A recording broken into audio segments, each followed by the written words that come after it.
Hi everyone, let's see how you can fix FPS drops while you game in Windows 10. To get started, simply search for Registry Editor and open it. Now go to the video description and copy this first registry path from there. Paste it in the address bar of Registry Editor and hit enter. Here you'll get a key GameDVR enabled. Double click on it and set the value data to 0 and save the change. Now close everything and restart your computer for the changes to take effect.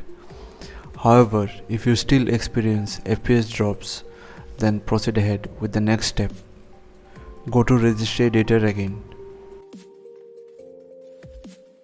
Now copy the second registry path from the video description. Paste it in the address bar and hit enter. Here you will get a key value.